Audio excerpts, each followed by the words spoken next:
Hey everyone, my name is Christina. For most of my life, I've believed in working hard, keeping my head down, and trusting that effort always pays off in the end. I wasn't the loudest person in the room, and I wasn't the type to push myself into the spotlight, but I loved creating, building, and thinking of solutions that could change the way people lived and worked. That was my gift. And yet, that very gift was the same reason I nearly lost everything. Because someone I trusted, someone who was supposed to mentor me, decided to take what wasn't his. Before I go into the story, I just want to remind you all to like this video, subscribe, hit the bell icon, and share your thoughts in the comments below. Your support means more to me than you know, and it truly helps keep stories like mine going. So, let me take you back to the moment it all started. I was working at a mid-sized tech firm in the city, nothing too flashy but stable enough.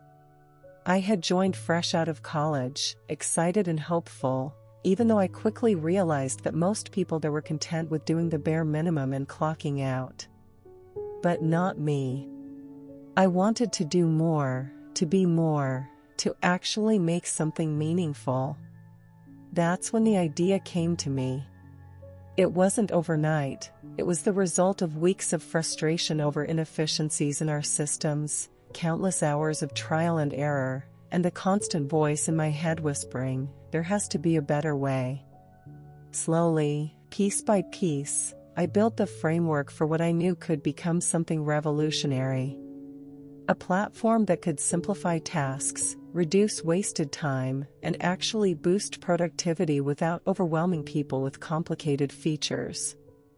I worked on it quietly, mostly at home in my apartment after long office hours, scribbling notes on paper, sketching out interfaces, testing bits of code on my old laptop.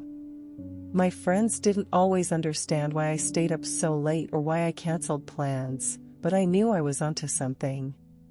This wasn't just another project. This could change my life. But here's where I made the mistake. I trusted my boss. His name was Richard, a man everyone in the office admired. He had that kind of charisma that made people listen when he spoke, that smile that convinced you he was on your side. I looked up to him in the beginning. He'd been in the industry for years, knew the ins and outs, and often gave advice during team meetings. So, when he asked one day why I always stayed behind after hours, I hesitated, then finally shared a glimpse of what I was working on. I thought he'd encourage me. I thought he'd tell me how to improve. Instead, he leaned back in his chair, his eyes narrowing as he listened carefully. "That's impressive, Christina," he said slowly, with a small smile. "Really impressive." I didn't know it then, but that was the moment everything shifted. At first, he acted supportive, telling me I should keep developing it, that maybe the company could even use it. I was thrilled at the idea. Imagine my project being implemented across the company, saving time, increasing efficiency, maybe even leading to a promotion. It felt like all those sleepless nights were finally worth it. Weeks passed, and Richard kept asking for updates. He wanted to see the progress, wanted me to explain how it worked, wanted to know the little details. I didn't think much of it. I thought he was genuinely invested in helping me. I was too naive to realize what was happening. Until one Monday morning, when I walked into the office and saw the company newsletter. Bold letters across the top, revolutionary new project to launch, led by Richard. My heart dropped. The description sounded eerily familiar. Too familiar. It was my idea, my design, my exact framework. I remember standing in the hallway, clutching that newsletter, my chest tight and my hands shaking. I couldn't believe it. Richard had stolen my idea, dressed it up as his own, and now he was presenting it to the board as if he were the mastermind. I confronted him in his office, my voice trembling but firm. "This is my work, Richard. You know it." He didn't even flinch. He just gave me that same smooth smile and said, "Christina, you're young. You've got time to make other ideas. This one, well, it's bigger than you. The company will never believe it came from you anyway. Be smart, don't fight me on this. You'll only make things worse for yourself. Worse for myself." Those words rang in my ears for days. I wanted to scream, to tell everyone the truth, to storm into that boardroom and demand recognition. But I also knew Richard was right about one thing: no one would believe me. He had the reputation, the connections, the authority. I was just another employee, invisible to most, too quiet to make waves. But what Richard didn't know was that I had left a trap. See, from the very beginning, when I first started working on my project, I had documented everything. Dates, times, drafts, sketches. I even emailed myself updates to create a digital trail. And the code? Well, let's just say I built something into it, a kind of digital fingerprint that no one could replicate, no matter how hard they tried. So, while Richard thought he had pulled off the perfect theft, I was already planning my next move. The following weeks were some of the hardest of my life. Richard was praised endlessly, his name floating around the office like he was some kind of genius. The project gained attention from investors, the company was buzzing with excitement, and everyone seemed to forget I even existed. But I didn't let it break me. Instead, I played along. I smiled when others mentioned the project. I nodded when Richard boasted about his brilliance. I kept my head down and pretended to accept it. All the while, I was gathering my evidence. I knew I couldn't just accuse him without proof. I needed to be strategic, careful. Because when I finally revealed the truth, I didn't just want to expose him, I wanted to make sure he could never recover from the lie he'd built. And that moment was coming sooner than Richard ever imagined. For the first time in weeks, I felt like I had something Richard didn't: time. He thought he had cornered me, taken what I created, and locked me out. But the truth was, I was quietly building the very thing that would unravel everything he thought he owned. Every day when I sat at my desk pretending to work on meaningless tasks, my mind was spinning, thinking, planning, remembering every little detail I had kept safe. It wasn't easy, though. Watching him strut around the office like a hero made my blood boil. He had his new tailored suits, his confident stride, and he kept dropping little comments in the break room like, "Innovation takes experience," or, "Some of us are just built to lead." And people laughed, nodded, treated him like he was untouchable. I'd sit quietly in the corner, sipping my coffee, forcing a polite smile, but inside, I was burning. Every compliment he received felt like another slap in the face. The hardest part wasn't the betrayal, it was the loneliness. Because I couldn't tell anyone. Not my coworkers, not my friends, not even my closest family. What was I supposed to say? That my boss had stolen my idea? That I had proof, but couldn't show it yet? It sounded insane. People would tell me to quit, to let it go, to move on. But I couldn't. This wasn't just about credit anymore. It was about dignity. About standing up for myself after years of being overlooked, underestimated, treated like I didn't belong in the rooms where decisions were made. So, I kept quiet. Richard had no idea that every line of code he presented, every slide he showed, every demo he gave, carried a piece of me in it. A fingerprint no one else could see. A trail only I could trace.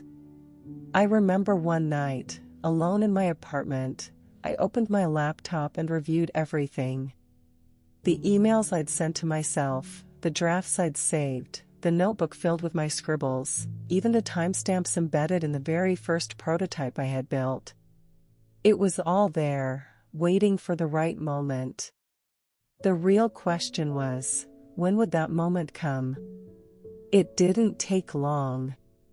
About a month after Richard announced his project, the company began preparing for a big investor presentation. This was more than just a pitch, it was the kind of event that could change the company's entire trajectory. Executives were buzzing, meetings were scheduled back to back, and everyone knew this was make or break. And Richard? He was the star. He was rehearsing day and night, tweaking slides, barking orders at the design team, making sure everything looked perfect. He'd call me into his office sometimes, pretending to involve me, but really, it was just to gloat. "Christina," he'd say, tapping his laptop screen. "See this interface? Took me hours to get it just right. Investors eat this kind of thing up." I'd bite my tongue, nod, and force a smile, even though I knew that interface was a direct copy of the one I had drawn in my sketchbook months earlier. But inside, I was calm. Because this presentation wasn't just his big day, it was mine too. He thought he'd be walking into that room with all the power. But he had no idea that I had been quietly preparing my own presentation. My own set of evidence.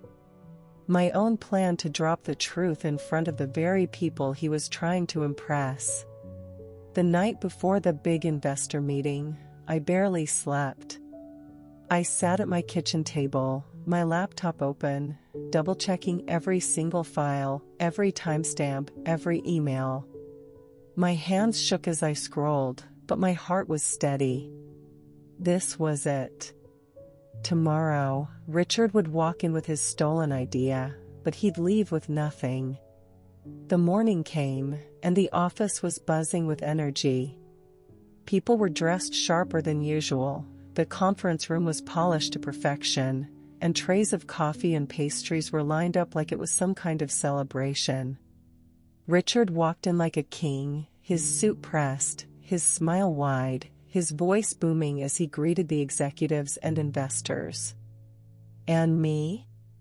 I stayed quiet in the corner, just another face in the room, my laptop bag resting by my chair. No one paid me much attention.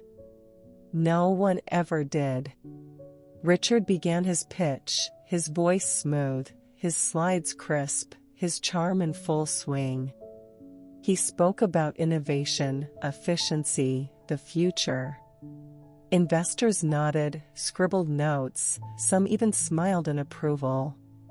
To anyone else, it looked like he had nailed it. But then came the demo. The moment he showed the actual platform, the software he claimed to have built. And that's when my trap came to life. See, the code I had written wasn't just a framework, it carried my digital signature. A subtle marker embedded in the system, invisible unless you knew where to look. And Richard, too arrogant to notice, had copied it entirely. So when he pulled up the live demo, there it was, my signature, flashing faintly in the corner of the interface, a detail so small that no one else noticed. But I did. My heart raced. The proof was right there, on the screen, in front of everyone. I raised my hand. My voice was calm, steady, louder than usual. "Excuse me," I said. The room went quiet. Richard froze for a second, clearly not expecting me to interrupt. "Yes, Christina?" he asked, his smile twitching slightly. "I'd like to clarify something," I said, standing slowly. My hands were trembling, but I tightened my grip on my laptop bag and walked toward the front of the room. "Because what you're showing right now, it isn't your work." Gasps filled the room. Richard's face turned red, his confident smile faltering. "Christina, this isn't the time." "No," I cut him off, my voice firmer now. "This is exactly the time.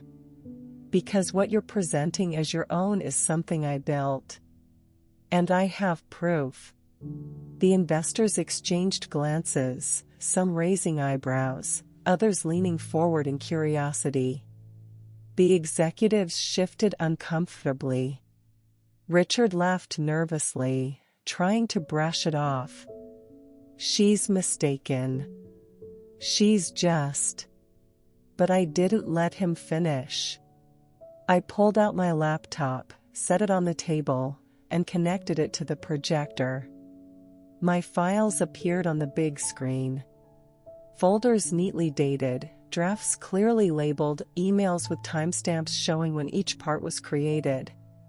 And then, I showed them the code. Side by side, my original prototype and the company's current version. Identical, down to the smallest detail. And right there, glowing in the corner, was my hidden signature. "This," I said, my voice steady now, "is mine. Every line of it. Every design, every function. Richard didn't build this. He stole it." The silence in the room was deafening. Investors stared at the screen, eyes wide. Executives whispered among themselves. And Richard, his face drained of color. He tried to speak, stammering, reaching for excuses, but there was nothing left to say. The evidence was undeniable. In that moment, I felt something I hadn't felt in years: power. Not because I wanted revenge, but because, finally, the truth was undeniable. For so long, I had been the quiet one, the overlooked one, the invisible one. But not anymore. Not in that room. And as I looked around at the stunned faces, I realized this was only the beginning. Because while Richard thought he had ended my story by stealing my idea, what he didn't know was that I was just getting started. The room after my presentation felt like a battlefield after the dust had settled. No one was clapping, no one was smiling. There was just silence, heavy and sharp, like the moment after thunder when you're still waiting to see if lightning strikes again. Richard was frozen beside me, his jaw tight, his fingers gripping the edge of the conference table like he was trying to hold on to control that had already slipped away. The lead investor, a sharp-eyed woman in her 50s, finally broke the silence. "Christina," she said slowly, leaning forward, "you're telling us that you designed and developed this product, and Richard presented it as his own?" I nodded, keeping my voice calm. "Yes. Everything you've seen today, the design, the framework, the features, it all started with me. And I can prove it." Richard jumped in, his voice higher than usual. "This is absurd. She's exaggerating, trying to undermine me in front of all of you. She's been bitter ever since she was sidelined from the project." I almost laughed. "Sidelined?" I repeated. "Richard, you can't sideline the person who built the foundation." I clicked to the final slide I had prepared, one I had debated showing. It was a screenshot from my laptop, the earliest file I had created, timestamped, with metadata showing the origin. And in the corner, there was a short video of me actually coding the prototype. I had recorded myself late one night, not for proof, but as part of a personal blog I used to keep for myself. That video was the nail in his coffin. The investors whispered, some raising eyebrows, some shaking their heads in disbelief. Richard's voice broke as he tried again. "This is a misunderstanding, But the CEO of our company, a man who rarely raised his voice, stood up and cut him off. "That's enough, Richard." His tone was low but firm. "We'll be discussing this further. Please step outside." Richard opened his mouth to argue, but the CEO's glare silenced him. He stormed out, slamming the door behind him, his shoes echoing down the hall. For the next half hour, the meeting turned into something I hadn't expected. The investors, who had been here for Richard, were now focused on me. They asked me questions, real questions, about the development process, about scalability, about the long-term vision. For once, I wasn't invisible. My voice mattered. My words carried weight. By the end of the meeting, the lead investor smiled at me. "Christina," she said, "you've just saved us from putting our money in the wrong hands. If you're willing, I'd like to hear more about your vision, your real vision, for this product." My chest tightened, my eyes stung, but I held it together. "I'd be honored," I said softly. When the meeting ended, I walked out of that conference room with my head high. For the first time in months, I felt like I could breathe again. But I knew it wasn't over. Not by a long shot. Richard wasn't the kind of man to just walk away quietly. And I was right. That evening, as I packed up my things at my desk, Richard appeared at the doorway. His face was red, his eyes sharp, his jaw clenched so tight I thought his teeth might crack. "You think you've won, don't you?" he hissed. I didn't flinch. I simply slid my laptop into my bag and stood. "I didn't win, Richard. I told the truth. That's all." He laughed bitterly. "The truth? You don't know how this works, Christina. It's not about truth. It's about power. And I still have more of it than you'll ever dream of." I met his glare, steady and calm. "We'll see." He leaned closer, his voice low and venomous. "You've just made the biggest mistake of your life. You think the investors are on your side? You think the company cares about you? You're nothing but a pawn, and when this all blows over, you'll be the one out of a job. Not me." I tightened my grip on my bag and stepped past him without another word. Because deep down, I knew he wasn't entirely wrong. He still had connections, charm, and influence. People like him didn't just crumble after being exposed, they fought dirty. And I had to be ready. The next few weeks proved me right. At first, things seemed to tilt in my favor. The CEO asked me to lead small briefings with the investors. My coworkers began treating me differently, like I had finally earned a seat at the table. But beneath the surface, Richard was scheming.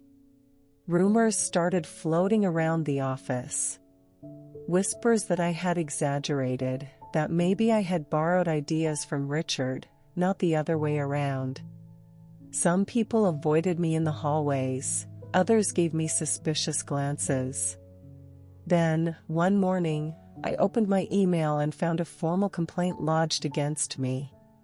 Richard had accused me of breaching company policy, claiming I had stolen confidential information for personal gain. My stomach dropped. He was trying to turn the tables. For a moment, I panicked. What if people believed him? What if the company fired me before I could prove anything else? But then I remembered something, the trap I had left. The one Richard still hadn't discovered. When I had built the prototype, I hadn't just added my digital signature. I had also created a private audit trail, an invisible log that recorded every time the code was copied, moved, or modified. And every entry was timestamped, linked directly to the machine that accessed it. So, when Richard had taken my work, every action he made had been silently recorded. His computer's ID, his login credentials, the exact times he copied files. I had the receipts.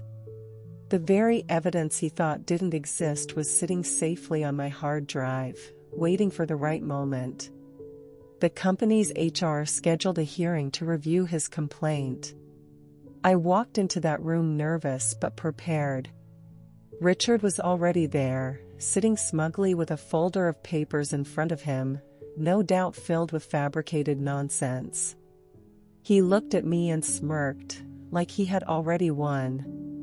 When it was my turn to speak, I calmly connected my laptop to the screen. Before I respond to these accusations, I said, my voice steady, I'd like to share some records that might clear things up. And then I showed them. The audit trail. The digital footprints. Every entry, every timestamp, every time Richard had accessed my work. The room went silent again, just like in the investor meeting. HR exchanged glances. One of the executives leaned back in his chair and muttered, "Unbelievable." Richard's face drained of color. He opened his mouth to argue, but the evidence was too solid. Too detailed. Too damning. He shut his folder with a shaky hand, his smirk gone. In that moment, I realized something important. Richard had underestimated me. He thought I was naive, too soft, too invisible to fight back. But he had never understood that being overlooked had been my greatest weapon. While he basked in the spotlight, I had been preparing in the shadows. And now, the shadows were what destroyed him. Walking out of that hearing, I didn't feel triumphant. I didn't feel like celebrating. I felt relieved, yes, but also tired. Tired of the games, the lies, the constant fight just to be heard. But deep inside, I knew this wasn't over yet. Because people like Richard didn't stop until they were forced to. And something in his eyes that day told me he wasn't finished. What I didn't know, though, was that the real storm was still coming. And when it hit, it would change everything, not just for him, but for me too. After the HR hearing, things shifted quickly inside the company. Richard wasn't officially fired, not yet, but his role was under review. He was removed from a few key projects, his name stopped appearing on high-profile emails, and the once steady stream of people dropping by his office slowed to a trickle. For the first time since I joined the company, he wasn't in control. But power doesn't slip quietly out of the hands of men like Richard. He wasn't the type to accept consequences, not gracefully. And soon, the retaliation began. At first it was small, almost petty. Files I needed mysteriously disappeared from the shared server. Meeting invites somehow got lost in my inbox. A few coworkers who used to chat with me suddenly became cold, whispering behind my back when they thought I couldn't hear. Richard was pulling strings, spreading doubt, trying to make my life miserable enough that I'd give up on my own. I tried to ignore it, telling myself that the evidence I had shown HR would keep me safe, that truth was enough. But then something happened that made me realize Richard wasn't just trying to ruin my reputation, he was trying to destroy me completely. One morning, I walked into the office to find the security team waiting at my desk. My heart dropped as they explained that someone had logged into my account the night before and downloaded sensitive financial data. It looked like I had tried to steal company information. I couldn't breathe for a moment. My hands shook as I explained, that wasn't me. I didn't do that. I don't even have access to those files. The head of IT frowned. It came from your credentials. Richard. I knew instantly. He had set me up. He had access to systems that let him plant evidence, and he thought this would finally be the nail in my coffin. But what he didn't realize was that I had already prepared for this. Months earlier, when I first suspected he was taking credit for my work, I had started keeping detailed personal backups of everything I did. Not just code, not just design drafts, but logs of my activity, emails, even screenshots of my daily tasks. It wasn't paranoia, it was self-defense. I pulled up my records from the night before. At the exact time my account had been used to download files, I had been at home, logged into a completely different system, working on something unrelated. And I had video proof. My security camera at home showed me typing at my desk, time-stamped, synced to the same hour the breach supposedly happened.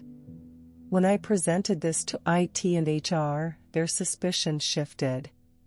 Instead of me being the culprit, it was clear someone had stolen my login details. And there were only a handful of people with the knowledge and motive to do that. Richard was called in again. This time, his confident mask was cracking. He argued, denied, pointed fingers at imaginary enemies.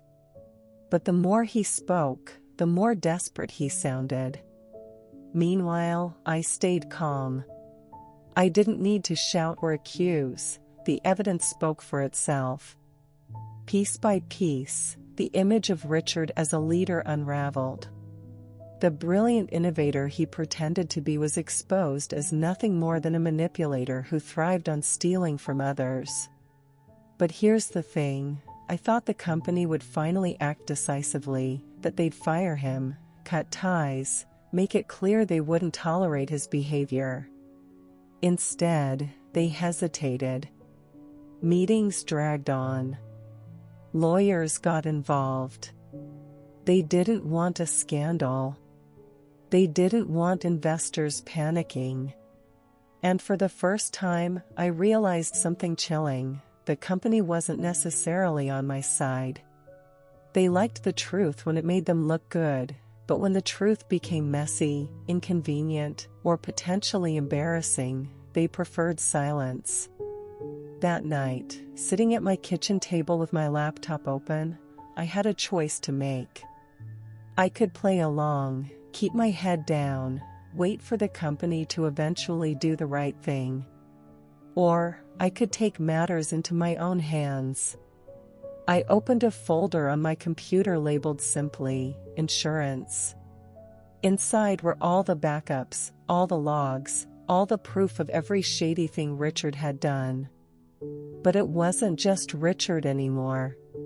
The company had seen enough to know the truth, and they still hesitated. That made them complicit. I thought about the investors, about the board members who had been so eager to hear my vision. They deserved to know the full story. Not a sanitized version, not half-truths. The real, raw truth. So, I drafted an email. It wasn't angry or emotional. It was professional, detailed, and supported by evidence. I attached the audit trails, the security footage, the logs. and I addressed it not just to the board and investors, but to the CEO himself. When I hit send, my hands trembled. I knew there was no going back. Either it would protect me, or it would make me the company's new enemy. The next morning, the storm hit. The board called an emergency meeting. Investors demanded answers. The CEO sent out a vague company-wide memo about integrity and internal reviews. But what mattered most was that Richard was immediately suspended. I should have felt relief. And I did, for a moment. But deep down, I also felt something else, fear. Because I had just forced the company's hand, and that meant I was no longer just a problem for Richard. I was a liability for everyone trying to keep their image spotless. Sure enough, within days, subtle warnings started trickling in. A coworker pulled me aside and whispered, "Christina, just be careful. You're stepping on powerful toes." Another told me that upper management had been discussing restructuring, and my name came up. It was almost funny. Richard had tried to crush me with lies, and when that didn't work, the company considered crushing me with silence. But I wasn't going to let either of them win. That night, I sat alone in my apartment, staring out the window at the city lights. I thought about everything I had lost: peace of mind, friendships I thought were real, the illusion that working hard was enough to protect me. But I also thought about everything I had gained. A voice. Courage. Proof that I could stand up, even when the ground beneath me was shaking. I whispered to myself, if they want a fight, I'll give them one. Because I wasn't just defending my work anymore. I was defending myself. My name. My future. And if Richard and the company thought they could bury me quietly, they were about to learn that I was stronger than they ever imagined. And the best part? They still hadn't seen the final piece of my trap. The one I had saved for the perfect moment. When Richard was suspended, the office changed overnight. The same people who used to laugh at his jokes and orbit around him like satellites now kept their distance. His office door stayed shut, and for the first time in years, he wasn't strutting around like he owned the place. You'd think that would have brought me some peace, but it didn't. If anything, it made the tension worse, because now there was silence, dangerous silence. Every email I received, every meeting request, every glance from management felt like a test. I knew they weren't done with me. Richard was out of the way for the moment, but the company wasn't comfortable having me around either. To them, I wasn't Christina the innovator or Christina the problem solver anymore. I was Christina the whistleblower. Christina the risk. I realized then that my fight wasn't just against Richard. It was against an entire system that valued image over truth.